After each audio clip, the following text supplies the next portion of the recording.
دوستان عزیز، نوشته زیبایی به دستم رسیده، میخوام براتون بخونم از کریستیان دی لارسن. این نوشته زیبا نکته‌های خیلی جالب و با ارزشی رو در موفقیت حتی شما میتونید درش پیدا بکنید که قابل تأمله. خب اجازه بدید شروع بکنم. من به خودم قول میدهم که آنقدر قوی باشم که هیچ چیز نتواند آرامش ذهنم را برهم زند. هر کسی را که میبینم با او از سلامت و خوشبختی صحبت کنم. کاری کنم که دوستانم احساس کنند گوهر ارزشمندی در درون آنهاست. تنها به بهترین ها بیاندیشم. تنها برای رسیدن به بهترین ها کار کنم و تنها انتظار بهترین ها را داشته باشم.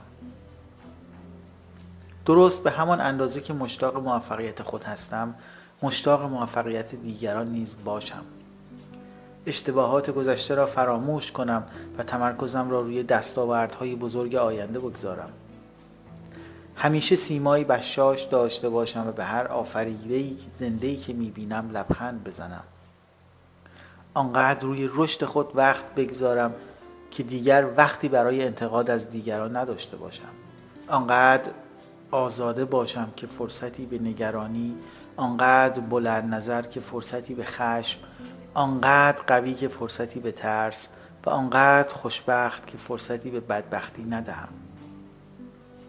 تصورم از خود نیک باشد و این را به جهان اعلام کنم، نه با صدای بلند بلکه با کردار نیک.